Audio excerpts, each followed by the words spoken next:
नमस्ते छात्रों, आज हम पाठ क्रमांक 8 जन्मदिन पढ़ने वाले हैं। इस पाठ के लेखक हैं प्रेम स्वरूप श्रीवास्तव।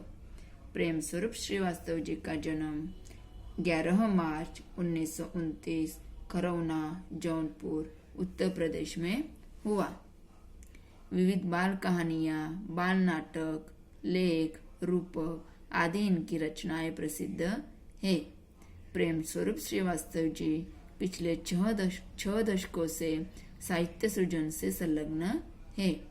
प्रस्तुत कहानी में पानी के महत्व को बताकर उसकी बचत की ओर ध्यान आकर्षित किया है। चलो छात्रों, तो अब हम ये पाठ पढ़ते हैं। गर्मी पड़ने लगी थी। धीरे धीरे उसके तेवर तीखे हो चले। सूरज आग बरसाने लगा, मगर इन सब से बेखबर बबलू अपने में ही मस्त था। उसे बाथरूम में घुसे आधा घंटा हो चुका था। शावर के नीचे उसकी धमाचौकड़ी मची हुई थी। कभी तो वह शावर के साथ नल की टोटी भी खोल देता। अंत में माँ को ही चिल्लाना पड़ा, बबलू क्यों इस तरह पानी बर्बाद कर रहे हो? बर्बाद मतलब क्या? नाश करना। माँ, मैं ऐसा कुछ भी नहीं कर रहा हूँ, मैं तो बस नहा रहा हूँ। इस गर्मी में मेरा मन तो करता है कि घंटों नहाता रहूं।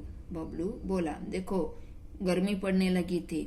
धीरे धीरे उसके तेवर मतलब गर्मी के तेवर तीखे हो चले, मतलब क्या? धीरे धीरे गर्मी के तेवर तीखे हो चले मतलब धीरे धीरे गर्मी बढ़ने लगी थी। सूरज आग बरसाने लगा, मतलब गर्मी बहुत ही बढ़ने लगी थी। और ये जो बबलू था ना, वो शावर के नीचे क्या कर रहा था? घंटों से नहा रहा था। इसकी मम्मी ने उसको बोला तो उसने क्या बोला कि माँ, मैं ऐसा कुछ भी नहीं कर रहा हूँ, मैं तो बस नहा रहा हूँ।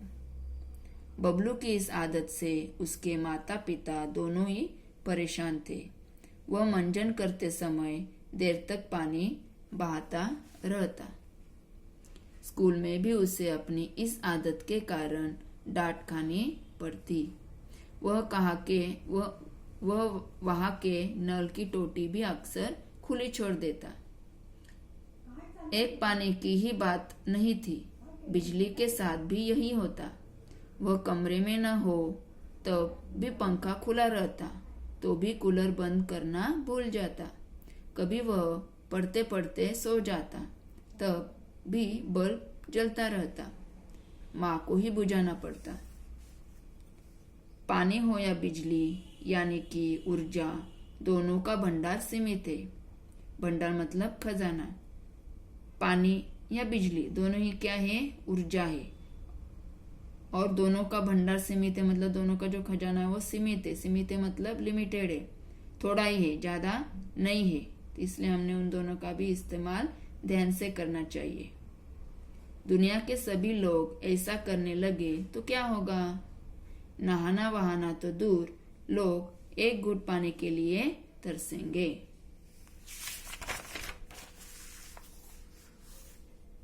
लेकिन यह बात बबलू की समझ में बिल्कुल न आती। माँ और पापा दोनों ही उसमें सुधार लाना चाहते थे, पर उन्हें कोई उपाय नहीं सूझ रहा था। उस दिन शीला मौसी की बेटी पूजा का जन्मदिन था। उन्होंने सबको खाने पर बुलाया था।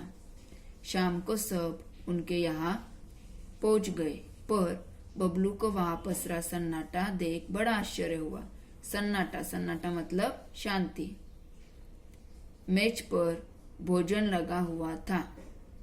गुब्बारे और रंगीन झालर भी सजे हुए थे, पर कमरे में बिजली की रोशनी नहीं थी। कूलर और पंखा भी नहीं चल रहे थे। केवल 2-1 मोमबत्तियों का धीमा प्रकाश फैला हुआ था। सब गर्मी से परेशान नजर आ रहे थे। शीला मौसी ने बताया, गर्मी बढ़ जाने से बाहर तमाम जगहों पर बिजली का भार बढ़ गया है। तमाम मतलब सभी जगहों पर बिजली का भार बढ़ गया है। इसलिए कंपनी ने अपने यहाँ भी आज से कटौती शुरू कर दी है। आज कॉलोनी के इस ब्लॉक में कटौती हुई है, फिर बारी बारी दूसरे ब्लॉकों में कटौती करेंगे। इससे क्या, हम पूजा का जन्मदिन तो हंसी खुशी से मनाएंगे ही। फिर पूजा की माँ ने आरती उतारी और मिठाइयाँ बांटी। हैप्पी बर्थडे के बोल सभी के मुंह से निकल पड़े। धमा चौकड़ी के बीच बच्चों ने गुब्बारे फोड़े। सभी गुब्बारे और टॉफियों पर टूट पड़े। कुछ देर के लिए सब गर्मी की परेशानी भी भूल गए। कुछ देर बाद शीला मौसी बोली, अच्छा बच्चों, अब धमा चौकड़ी बंद करो। सबका खाना लग गया है, आओ जल्दी करो। सब खाने की मेज पर पहुंच गए। इस बीच बबलू को बहुत जोरों से प्यास लग गई, मगर शायद पानी न होने से सभी के गिलास आधे ही भरे हुए थे। बबलू एक घूंट में ही सारा पानी गटक गया, पर इससे उसकी प्यास नहीं बुझी। फिर भी वह खाने में जुट गया। 2-4 कौर भीतर जाते ही उसकी प्यास और भड़क उठी। वह प्यास से बेचैन हो उठा। गर्मी अलग परेशान कर रही थी। वह पानी पानी चिल्लाने लगा, लेकिन पानी का जग खाली पड़ा था। शीला मौसी मुंह बनाकर बोली, क्या बताओ बेटे, इस ब्लॉक की पानी की टंकी की सफाई हो रही है। कोई बात नहीं बच्चों, अच्छा बुरा तो होता ही रहता है। तुम लोग खाना खाओ।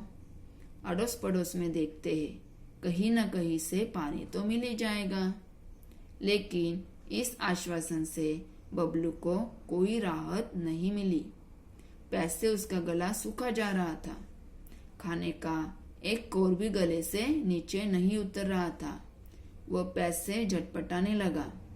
आज पहली बार प्यास का अनुभव करने से तो उसे पानी मिलने वाला नहीं था। जैसे आज पानी को तो बबलू से अपनी बर्बादी का जी भरकर बदला जो लेना था। अब तो बबलू क्या, तमाम बच्चों का धैर्य जवाब देने लगा था। तभी एक चमत्कार हो गया। अचानक बिजली आ गई। कूलर पंखे चलने लगे। कमरा बिजली की रोशनी से जगमगा उठा। सभी बच्चे खुशी से चिल्ला उठे, मगर बिजली आने भर से तो प्यास बुझने वाली नहीं थी। अंकल को भी अचानक कुछ याद हो गया। वे खुशी से बोल उठे, अरे बच्चों, मैं तो भूल ही गया था कि बड़े वाले पानी के कूलर में पानी भरा हुआ है। अगले ही पल वहां का दृश्य बदल गया। कमरा ठंडी हवा से भर उठा। बच्चे बड़े सब ठंडे पानी के साथ चटपटे भोजन का स्वाद लेने लगे। बबलू की तो बाछें खिल उठी। चलने से पहले शीला मौसी और माँ एक दूसरे को देख कुछ मुस्कुराए। इस मुस्कुराहट के पीछे छिपा रहस्य बबलू नहीं समझ पाया। घर पहुंचने पर माँ को बबलू किसी सोच में डूबा दिखाई पड़ा। बबलू कुछ नहीं बोला। शीला मौसी के यहाँ जो घटना हुई वह अब भी उसकी आंखों के आगे घूम रही थी। अपने आंगन की गौरैया की प्यास से खुली चोंच, बाहर सड़क की नाली में जीभ निकाले हाफता हुआ टॉमी, शीला मौसी के यहाँ प्यास से सूखता उसका गला, पंखा कूलर जरा देर के लिए बंद रहने पर बहता पसीना, बहुत कुछ नहीं। अब वह ऐसा कुछ भी नहीं करेगा। माँ, कल से मुझे आंगन में किसी बर्तन में पानी भर कर रखना है। माँ हंसकर बोली, तेरे कारण पानी बर्बाद होने से बचे तब न रखे। माँ, अब पानी की एक बूंद भी बर्बाद नहीं होगी। बबलू आत्मविश्वास से भरकर बोला। मगर बबलू कभी यह नहीं जान पाया कि शीला मौसी के यहाँ जन्मदिन की पार्टी में जो कुछ हुआ वह एक नाटक मात्र था। उसे सबक सिखाने के लिए माँ ने चलने से पहले शीला मौसी को फोन पर बबलू की इस आदत के बारे में बता दिया था। शीला मौसी ने भी कुछ करने का भरोसा दिया था। उन्होंने यही नाटक किया जो कि पूरी तरह कामयाब रहा।